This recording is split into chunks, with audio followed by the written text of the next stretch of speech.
On this planet, we have depended on the ocean for sustenance, transportation, tradition, survival. But over time, our relationship with the sea has grown increasingly demanding. Humanity's progress has led to mounting pressures, and our effect on the ocean has become more and more pronounced. All the while, the ocean has continued to sustain us and quietly carrying the weight of our actions. But we can see now in its dire state the reality of what we've done.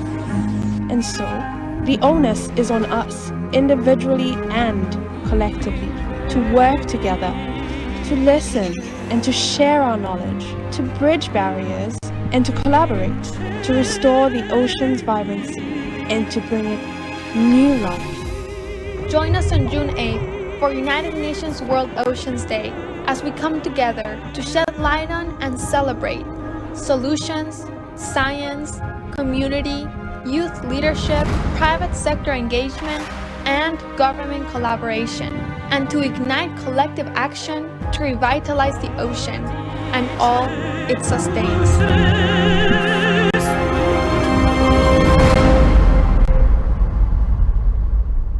Welcome back. Today is actually World Oceans Day 2022. And what a way to actually start the show. That was an amazing video, and it tells a lot.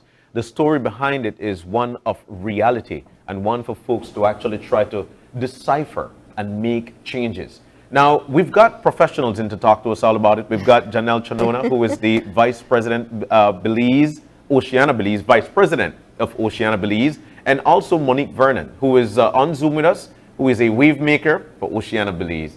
Guys, good morning and welcome. Good morning, Monique. Monique is there. She is. But once again, you know, just watching the video, there were a lot of things that I was thinking. As a matter of fact, I watched the video about 2 or 3 times last night just to try and get, you know, that feel. And on the first watch, I actually got the feel that we as a people are taking our oceans for granted. But there's so many questions about it. Let's jump on into World Ocean Day 2022. Let's start there.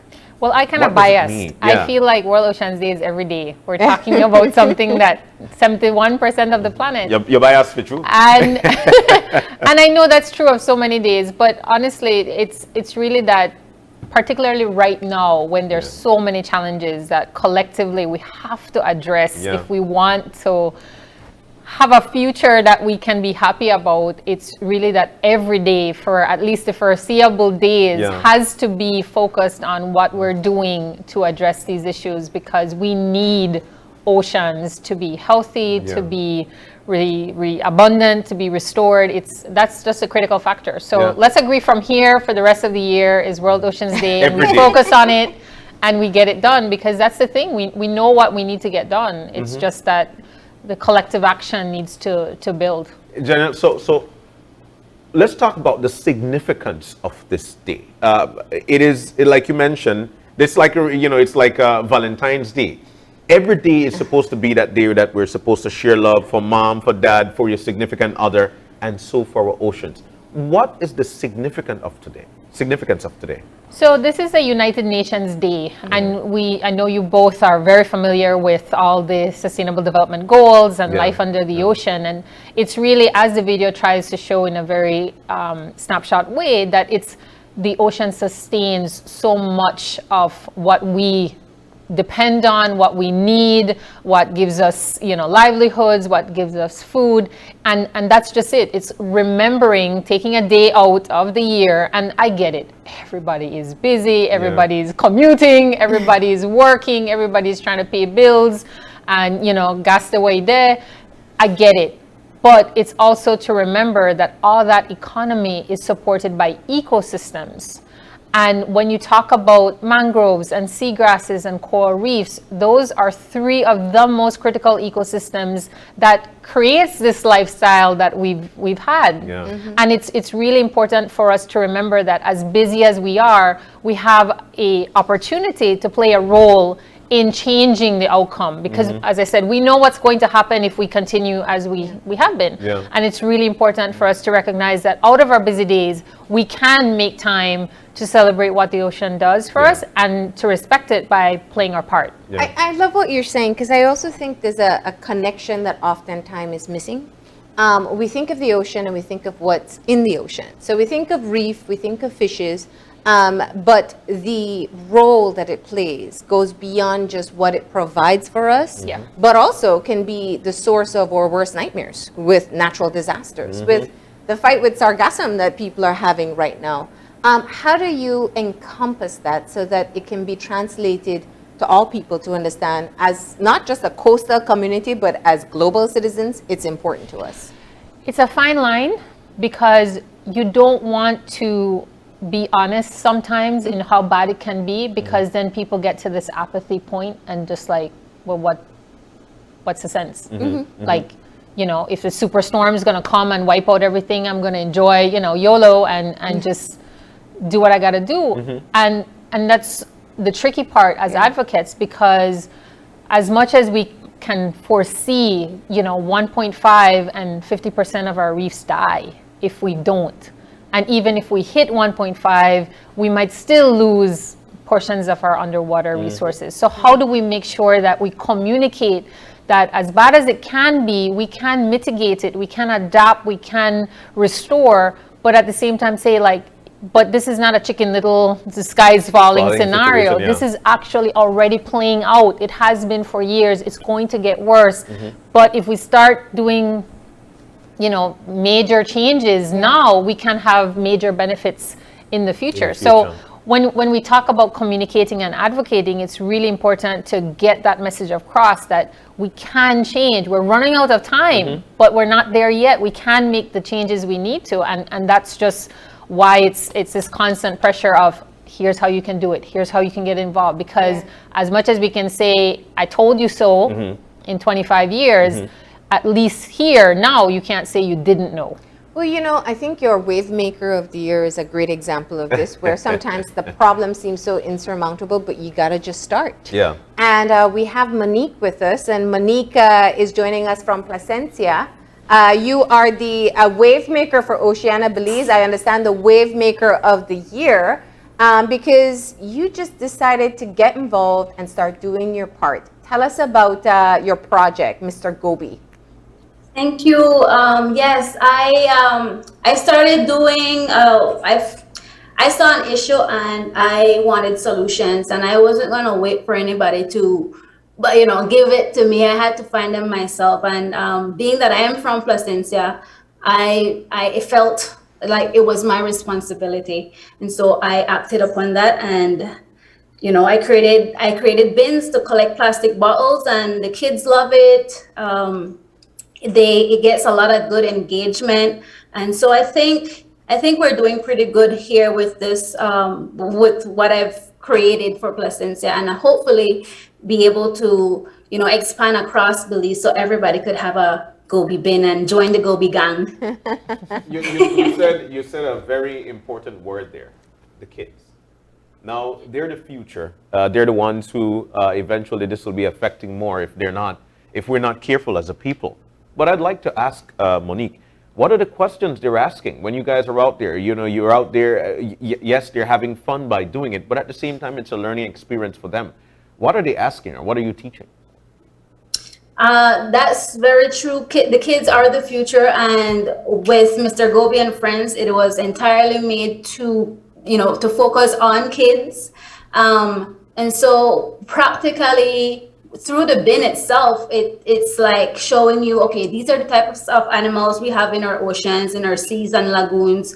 Let's try to protect it, because if we continuously litter, eventually those plastics will be eaten by our marine wildlife and end up on our plates, and it's going to affect not only them but us as well. So you know, I try to show and explain to them different ways of how they can reduce their use of plastics, especially now since single-use plastic is banned in Belize. It aids in my mission. And so, it's always trying to get, and the kids love it. They literally, you see them scouting around trying to find plastic bottles just to feed the bin because they don't want it to go in the ocean now, because they know exactly what's gonna happen. That's cool. But just to highlight something Monique said, and she is really, honestly, one of the people that give me so much hope. Because, we talk about 2050 and I calculate how old I'm going to be then, and I'm practically irrelevant, if not dead. But honestly, when you hear Monique say, I saw a problem and I felt it was my responsibility because it's my community. I mean, that gives me goosebumps every time, because that's what we all want, that, people like Monique stepping up and saying, I see a need, I see a gap, I see how I can help, and I'm doing my little part, and I'm molding minds to say, you know what, that plastic bag is going to end up on a whale tail or in a manatee or in a dolphin, and that's where it is. Because as much as they are the future, I always tell them, you are also the present, and you have to make your presence felt at the table, because when those decisions to ban single-use plastic are happening, you can say yes, and this is how we can do more. This is how we can actually make it so that, my beach in Placencia isn't dirty. So it's really, I mean, Monique does an amazing job at just being present every time she can on a range of issues. She's really, and there's so many Moniques in the country, I think of Madison Edwards, I think of all these other community leaders, and that's why even in the video you saw youth leadership. There's such an emphasis on youth because it's their future, literally, and it's their future. They have seen the problem for what it is. I think, when we saw the coverage for COP and the lead up to COP, there were so many young people who were saying, hey, these decisions impact us. And so being able to also build that, the momentum has been there, it's just kind of highlighting it in Belize as well. Your Wave Maker program is one of them. How do we get that kind of energy to really shine through here in Belize? One of the things that I noticed out of the COP was, all of this charisma and momentum around the Barbados team, because, you had a leader like Mia Motley. And I think looking at the Barbadian experience and talking to my friends there, and it's like, well, yeah, because as Barbadians, we are conscious of everything that will happen to Barbados as a country, as a, country so dependent on tourism. And if we don't have these resources, they say we're a small island, but we're a big ocean country. And I think that's Belize too. And imagine if Belizeans rallied around our leaders like that, so that when we speak nationally, internationally, and we attend these global conferences and we say, here's what Belize has done, and that person speaks with the strength of every Belizean, home and abroad, because whether you're the outer Belize, you still got Belize inside of you. Think about how amazing that would be to really bring to the world, like, Belize has said no to oil. Belize has recognized how it can play its role in addressing carbon emissions. We're carbon neutral, if not less than, but we are showing you how we can do it. We're being leaders, and just have that propel us into the leadership role. As you said, that we've been building, that we've been growing, and really own what happens next to us. Because another thing Monique said, nobody is going to come in and say, hey, Belize, here's what you can do, and let me think about everything that's happening in the world.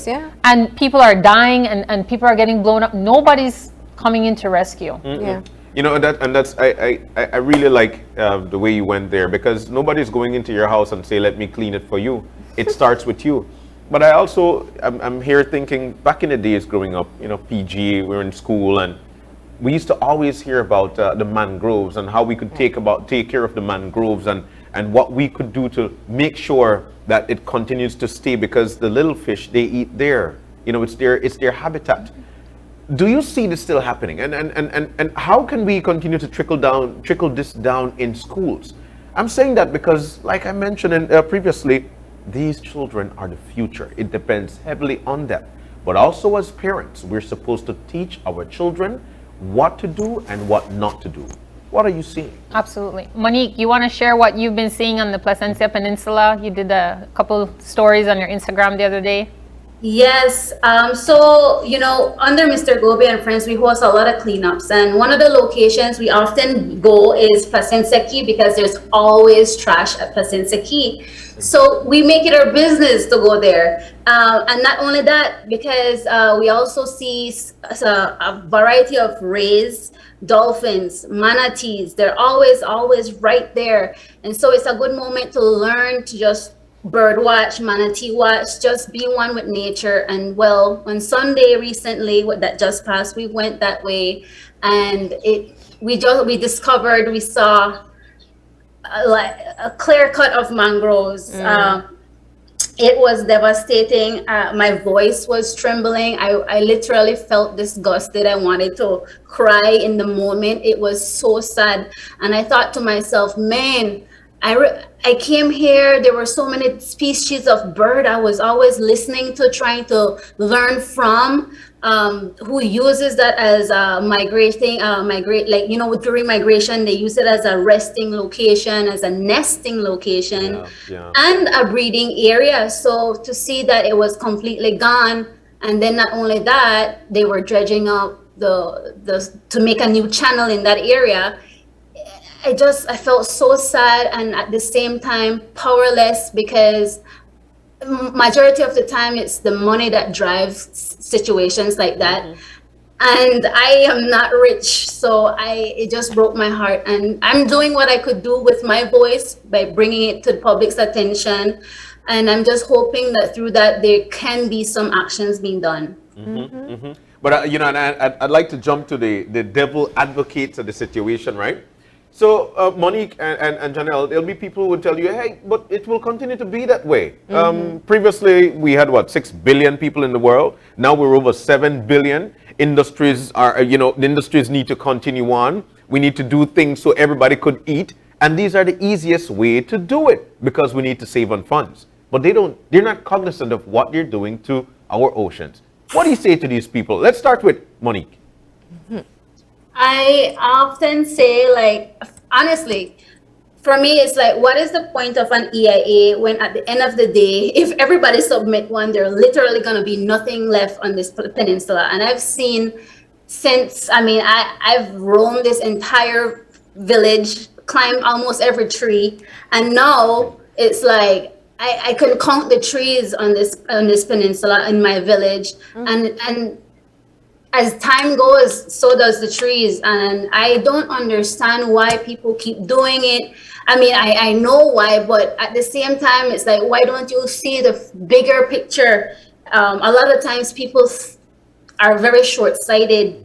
And so I think that's probably one of the biggest issues right there, people being short-sighted and selfish. Jay? It really comes down to, it's a bet, right? And we see this all the time in the business sector, in that there's actually a community of people counting on us to continue as normal, to stay in our lanes and to just focus on us and stay in our little bubble, because they want to continue to look at their bottom line and their profit margin. And that's the sad truth of it. And I read an investigative report recently that talked about all of these future and in the planning carbon projects, and they're so big, they're called carbon bombs, like boom bombs. And they're going to produce, if these projects happen, they're going to produce 20 years of emissions in 7 years. And these companies are going to spend $100 million US dollars every day to do these projects.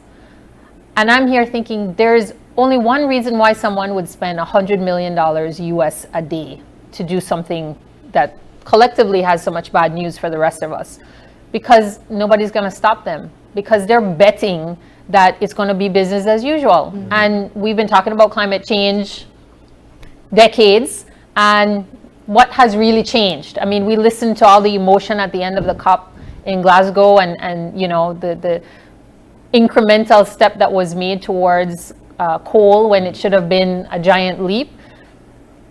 That's what they're counting on. And that's why, for people like me, hearing voices like Monique's and all the other youth leaders that are out there, the Rotaractors, all the people that we work with across the length and breadth of Belize, because those are the voices that need to be amplified. Those are the actions that need to be highlighted, because they are the ones that are actually working for the collective good. And as someone recently said from the scientific community, said the problem with these resources are they're public resources. Everybody owns them. But then what happens when everybody owns them? Then it's not sure who's to clean the common area in the house, you know?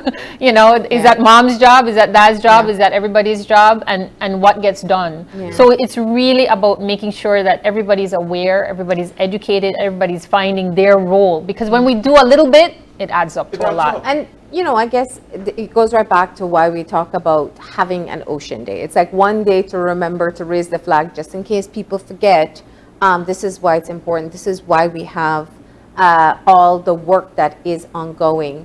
I reflect back on speeches from COP, and of course Mayor Motley's, Prime Minister Motley's speech at the UN, where the complaint is the same. Smaller countries that have been severely affected by things like climate change, just keep on sounding an alarm, but it feels like no one's listening. So how do we today capitalize on Oceans Day to ensure that we can be able to keep on pushing the message? One, that we can't sit back quietly and say, well, these developed countries are going to keep on with their emissions. They're going to keep on committing to money that they'll never give us. And we'll just keep on seeing our houses evaporate into the ocean in Monkey River, or loved ones in the graveyard go along with it and have to accept. And superstorms that are predicted for this hurricane season. That's the scary part. But the really scary part is what we need to do is galvanize political will. And I don't mean partisan political will, government political will from all of us. It's not just that once every 5 years in the ballot box. It's all of us coming together and say, I don't want Monkey River to be replicated in every other community. We're beginning to see it in Dangriga. We're seeing it in Keys. We saw what's happening at all these coastal communities. It has to be that we acknowledge we can play a role, because it's our voices as Belizeans saying, here is how Belize will own what happens next to Belize. And here is how we will come to the table together collectively, pool our resources, pool our expertise, and figure out what we will do next. It has to be that we own the conversation. And as I said, the power that a PM Motley takes to the stage is the power that PM Briceño can take to the stage, and can take to the stage now, because think about the things that Belize has done that we do have in our corner. And again, we can strengthen those. We've already begun conversations as Oceania to say, let's put it in the constitution that, oil and gas will never be a good idea for Belize, and take that globally. Here's what Belize is doing. Well, let's try to shed light on some of the things that we've been doing as a country. And I like to say why I say these things is because you will have some folks who are saying, oh, okay, then cool, let me jump on this bandwagon. Then there's some who I don't even know what's going on. So where do I even make my little push? So what are some of the things that we're doing as a country that is good because of we are cognizant of what's going on? Well, even if you take a single-off issue like single-use plastic that Monique is working towards, and look at how we are minimizing our dependence on plastic, we're breaking our plastic habit, and we're looking at, well, where next can we go to? We've saw this conversation happen where we revisited the idea of putting a value on those gracias bags that you get after you buy something. The minute Mexico put a surcharge on their bags, what happened? You got your Chetamal bag, and you said, I don't want to pay the 50 cents or whatever it worked out to. We can do that here, because guess what? When we're doing those cleanups, as much plastic as is coming in from other countries, some of that is generated by us, right, Monique? We're seeing local brands on those items that you're collecting. Oh yes, absolutely. As a matter of fact, majority of the stuff we collect are the crystal water bottles. Those are the majority of what we've collected with our bins. So it's very important for us to try to think long term and try to make changes where necessary to avoid any further adding to the issues practically. And that's a very important point coming out for you, Monique, from the South, because very often we want to blame the neighbors. It's not us. We don't litter, right? Let's look around right now. If we step outside, we don't litter. It's from other countries around us. That's where it's coming from. I want to shift gears ever so slightly, because as we talk about plastics in the ocean, and I know we can dive into the microplastics conversation, but Oceana recently did their first fisheries audit, which is very much tied to looking at what our ocean is producing today. What were some of the key findings there? So the biggest finding was a lack of publicly accessible data to look at how the decisions are being made around key species, because we have an unknown overfishing status for some of the key species.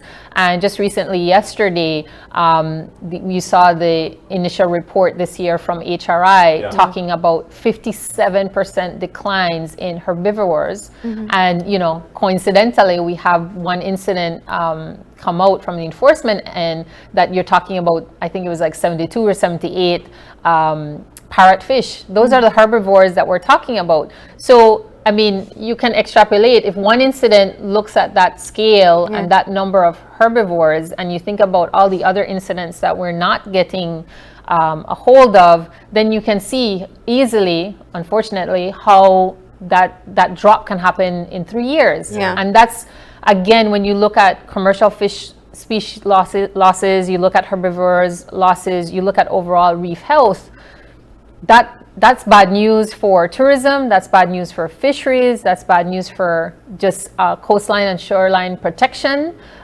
because that coral reef, if it's healthy, can absorb more than 95% of a wave action. And that's why we don't get the brunt of those storms from the storm surges.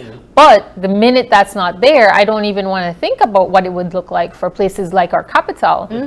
And again, guys, this is the part where you do like just a little cursory research and you see what's happening to Miami. They're spending $3 trillion, I put a TH, trillion dollars US to try to build seawalls around certain parts of Miami to which protect. We naturally have. It's exactly. But then you think about our typical development practice of the minute I get a key or I get a piece of property on the coast, what do? I take out the seagrasses because I want the white sand, or I take out the mangroves because I want a clear-cut view. And this is it. If we can value internally, localize the value of what those ecosystems play across the board and to us directly, maybe we approach development differently and maybe we create. And in that report, one of the things that stuck out to me, one of the few, if not the only green dots that Belize got in the HRI report was right in front of Belize City. And I'm so excited for October to come with the Marine Spatial Plan, because you think about all these ports that are being proposed for this part of the city and what that would do to that one green hope spot that we have offshore Belize City. Because all of it, the science is showing, all of it would rotate, not just in this general area, but go out to Turniff and then get on the reef. And I think CEO Carrillo put it eloquently when she said, working ourselves out of a livelihood when we're making these types of decisions, because when we're doing illegal fishing, when we're compromising or undermining these resources, who are we really hurting in the short term and long term? Who are we really hurting? Immediately we see some benefit, but short term. Yeah. And just before we close, because I think, when we talk about gill nets, for example, with all the progress that was made, to still be at a standstill in being able to move forward, just from your perspective, I know you've worked with fishing communities to look at alternative livelihoods, and there's some funds invested there. Are we any closer to getting the buy-in that's necessary? Well, that's one of the things I'm really excited about with the Blue Bond and the Finance Permanence Project Unit and all of these green and blue carbon fund initiatives where we can access, because this is really where we want to go. How do we keep people on the sea, use the skills that they have of being seagoing people and diversify that into other things? Does that mean seaweed mariculture? Does that mean, working, as you said, to identify how we address sargassum? How do we look at, studying everything coming downstream from the rivers that's creating this environment conducive to basically a perfect petri dish for sargassum to bloom where it is and just compound itself. So these are really the ideas that, again, we can own, because it's not to say, okay, you used to be a fisherman, now you're going to go rear pigs or, you know, mind the bees from your new honey farm. It's really about saying, how do we leverage the assets that we do have, and the love. You talk to I mean, they love being at sea. They want to be at sea. That's what they know. That's what they want their kids to know. Indeed. How do we value that and weight that and bring that into new ideas? Because I'll be the first to say, behavior change is hard. We know this. And it doesn't happen overnight. It doesn't happen overnight, but we have to start for it to happen. Yeah. And that's really, as you said, we've been building on this. We're growing at it. Everybody's on board. During COVID, we really saw, you know, without tourism, without economic activity, how many people were negatively impacted. Yeah. If we don't have our reef, think about how many people would be negatively impacted. Wow, that's a tough way to sum it up. Let's get a quick final word from Monique as well. Monique? Yes. All right, so let's get some parting words with you, your thoughts and how we're celebrating this day. Monique's going to be working hard today. Yes, I'm already geared up, ready to go.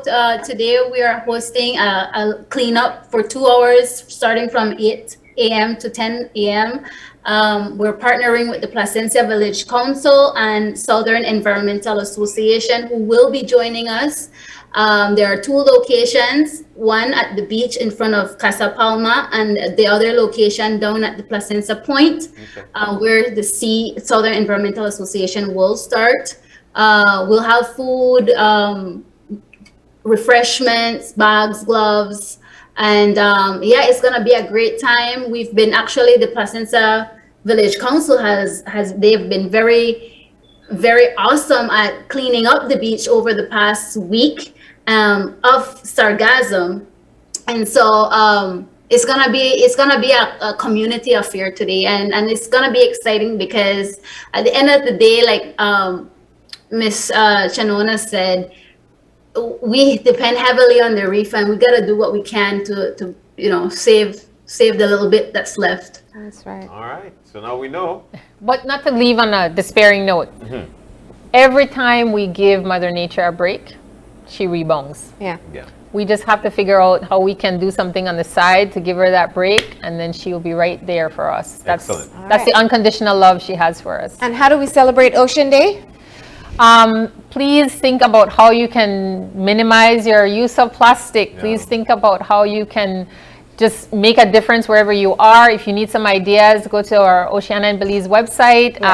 Get in touch with the NGOs or community leaders in your group. There's so many people working on this. Rotary, Rotaract, you know, NGOs, Length and Breadth. Just ask somebody, and you'll find a way to your role. And there's an Ocean Day Expo coming up too? Yes, there's a series of events. As I said, this is Ocean Day today for the rest of the year.